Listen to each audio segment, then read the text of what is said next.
Magandang araw at magandang buhay. Lalong-lalo na sa ating mga minamahal na mga senior citizens. Kada upload ko palagi po itong tinatanong sa akin. Sabi ni Bergie and sabi niya, kailan pa ang universal pension? At hindi lamang po siya ang nagtatanong. Isa pa dito si kanina lang kinuha ko itong screenshot ko. Kailan kaya ang universal social pension? Ito ang ating pag-uusapan ngayon. Atensi sa lahat ng mga senior citizens. Sa mga nagtatanong po at sa mga hindi pa alam patungkol po sa update sa universal social pension always 500 monthly. Opo, sagutin. Po natin ang inyong katanungan ng sa ngayon po ay maliwanagan tayo kung ano yung dapat nating malaman, ma-acquire na knowledge. Alam ko yung iba ay napakinggan na ang balita patungkol dito pero marami pa ang bagong mga senior citizens na tinatanong ang content na ganito kung ano. Na ba daw yung update sa social pension or universal social pension? Siguro marami silang nakitang mga vlogs and they are curious. What's next or what is the progress about the universal social pension? And here I am right now. Gusto kong ipaliwanag sa inyo nang klaro na sa gayon wala po tayong tinatago na mga hidden charges, hidden knowledge or hidden na mga information patungkol dito. Kaya naman bear with me until the end dahil atin pong pag-uusapan ang bagay na ito. So inaanyayahan kita na tapusin mo ang video na ito hanggang sa dulo na sa gayon, makuha mo ang punto ng video kong ito. At kung gusto mo ganitong content na pinag-uusapan ng payout ng ating mga senior citizens, mga benepisyo para sa ating mga senior citizens at mga balita. Patungkol sa ating mga senior citizens ay subscribe mo na ang aking YouTube channel dahil araw-araw po akong nagbibigay ng mga mahalagang information patungkol po sa ating mga minamahal na senior citizens at i-bend notification muna para maging updated ka sa mga videos na i-upload ko pa. At ngayon pakinggan ninyo ang kumpletong detalye na sa gayon ay mayroon kayong update patungkol po sa tinatanong nyo. Universal Social Pension. Let's go. Pakinggan natin ang panayam kay Dr. Mary Jean. Loret sa kortesipo ito sa DZMMT Radio.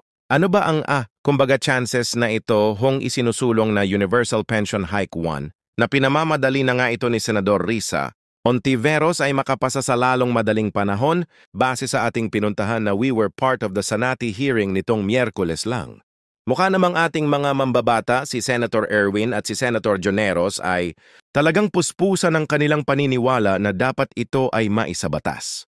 At nandun din naman ang taga-BBM, ang Department of Budget and Management upang tanungin kung ito ay pwede bang lagyan ng pondo. So base sa kanilang response nung Miyerkules ay sa 2.26 mukhang sabi nila nakalaan na daw ang pondo ng bayan para sa iba't ibang mga programa, iba't ibang ahensya ng ating pamahalaan. Pero ang sinasabi po natin ay kung titingnan natin pwede naman talaga itong by phases. Ibig sabihin ay hindi naman one time, big time ang pagbibigay. Pangalawa, kung titingnan po natin yung current status ng 1,000 ibinibigay sa tinatawag na indigent na population ng Pilipinas, more than 4 million Filipinos are recipients to that.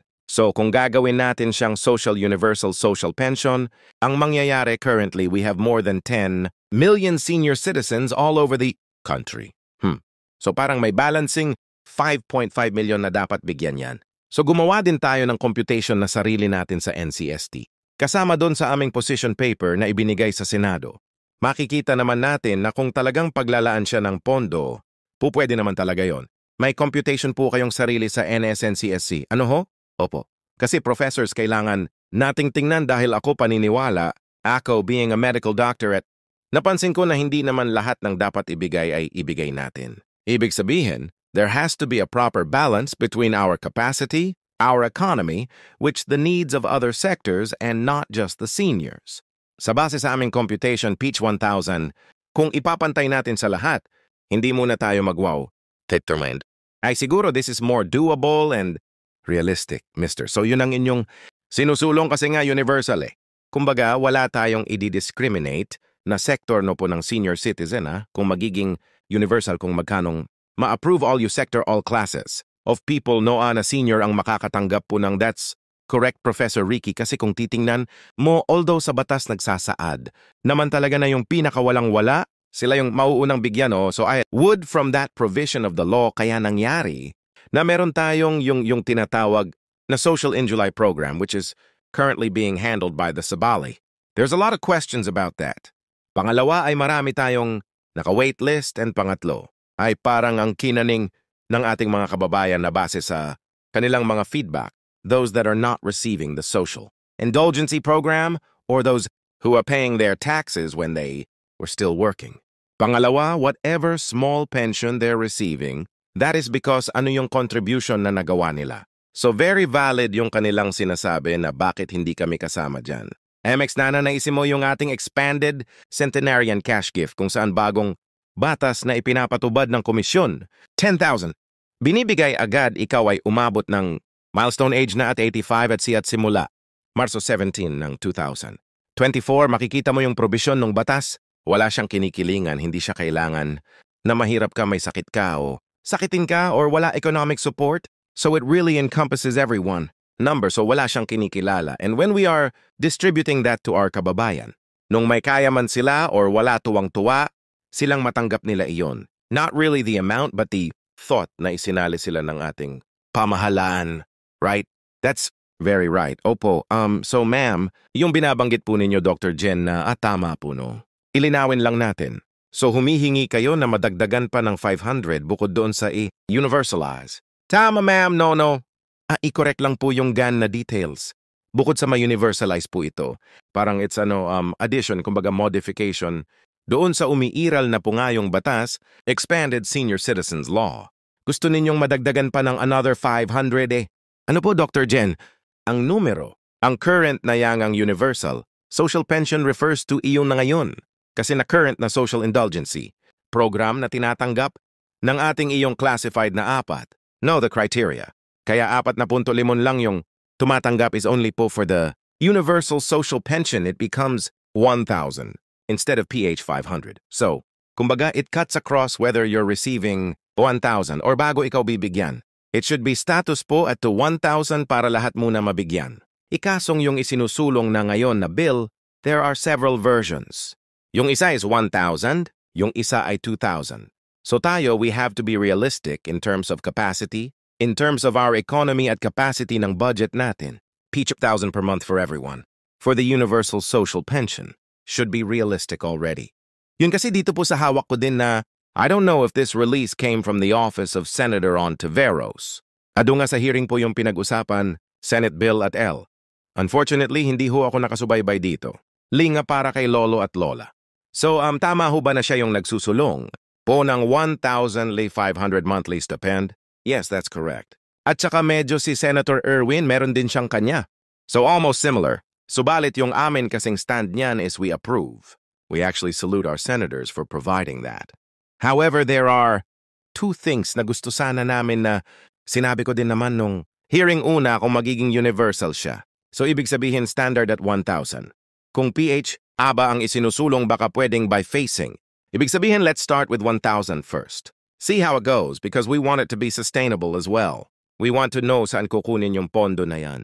Dapat kasi naka-earmark para hindi after 2 years ay wala ng pondo. Secondly, it would be most realistic if there has to be a technical working group that has to be created first. Kasi agad may technical working group tayo ay mas mahihimay-himay natin yan. Yung proseso ang requirements natin kung meron man, papaano natin ibababa? Paano yung pagbigay natin and how often should it be given? Sino ang magbibigay niyan? So a technical working group would be the best there to study it. That should be inclusive of the following agencies. Of course, kasama ang somebody kasama yung ating banking, no? Kasama syempre dapat ang National Senior is being the lead agency. Anything to senior yon? Tapos, Doc, pakikwento nyo ho sa amin kumbaga ano ho ang inyong binabangkuhan. Inaangklahan dito po sa pagsusulong ng ganito. Parang given kanina may binanggit na kayong figure ng kung gaano karami yung mga indigent na senior tapos gaano kadami sa inyong datos. Po yung mga hindi kasama para ang inyong inaangkuran dito po sa inyong sinusulong na ito. Doon nasa tayong 109 to 86 is senior citizens who are 60 years old and above. O so kung iyan ay atin ng compute at 1,000 yung ating 10.86 million. Filipinos, that's around 131.88 billion a year. So that's where we are coming from. Pangalawa, we also believe na, para siyang it's a cycle of sa economics, no? Pag may pera kasi yung ating mga seniors, they're able to buy kung anong kailangan nila. So it reverts back to the economy. Kasi syempre, kung may pera kang pambili, magagamit mo yung babalik din naman siya ba? Parang ikot lang yan siya eh. So that's the purchasing power of whatever amount na ibinibigay sa kanila. Oo, yung may tanong lang po rito, yung bang mga nakakatanggap na po ng SS pension will be, ano pa rin dito parang eligible kung sakali. If it's a universal Professor Ricky, then it becomes everyone. As long as you are 60 and beyond, then you are able to receive that. Wala siyang kikilalanin, eh? Oo, tayo kasi marami din namang kwentong lumalabas na okay naman yung pamilya niya. Bakit siya tumatanggap? Bakit ako 5 taon na naghihintay na walang-wala? Bakit ako walang tinatanggap? So it all goes back to being inclusive with no senior being left behind. However, kailangan siguro natin i-strengthen ang datos. So I always believe that the data, the registration, the registry should be put in place. Yeah. Agree din ho ako dyan 100%. Lagi kong binabanggit kasi dinin parang sideline din kasi nabanggit ninyo yung end. I'm really glad na nabanggit po ninyo yung pag-aayos ng datos and even nabanggit nyo kanina yung pag-aayos ng mechanisms like sino bang hahawak nito? Ano bang proseso? Ano bang papel ng LG uli dito? Yung mga ganun kasi nung umupo kung natatandaan nyo, Doc Jin si Senador Erwin Tulfo before as DSWD Secretary. Yung isa sa, ewan ko, hindi natulog kasi tumanggap din ng maraming criticism even sa social work profession DSWD itself, no? Kasi kulang daw sa tao yung ito ay mawala sa kamay po ng LGU. Kasi parang ang nangyayari na po politicize. Ano ho bang sa NSNCSC? Ano bang inyong kwan diyan? Ano bang inyong assessment po? Kasi tama kayo kahit nung nabubuhay yung nanay ko. Yun yung isang issue ng mga senyore. Yung pamamahagi yung ang tagal makra. Hirap na hirap yung mga indigent. Senior sa pagkobra sa munisipyo kasi walang nag-a-assist. Ano bang sitwasyon diyan, Doc Jin? John sa lahat, Professor Ricky, ang may hawak kasi sa ngayon yan ay ang ating kapatid no sa DSWD. So I cannot speak for themselves, but what I can say is this based on our experience as a NCSC with the implementation of the expanded centenarian cash kit na 10,000 plus the centenarian of 100,000 to 100 years old. Kami kasi ang humahawak with the schedule. So we collaborate with the kuhan natin sa ibaba after verification and validation, nagsischedule tayo ng payout natin. So national program, it should never in any way be politicized. Dahil din naman yan sa pera ng taong bayan na sana ay marami. Tayong nakuhang magandang balita ngayon sa aking ipinakita sa inyo at yun po ang update patungkol po sa Universal Social Pension. Maraming salamat po sa panunood para po sa dagdag na balita. Please subscribe my YouTube channel. Dahil araw-araw po akong nagbibigay ng magandang balita po para sa ating mga citizens. Ako po muli si Relano. Maraming salamat at paalam.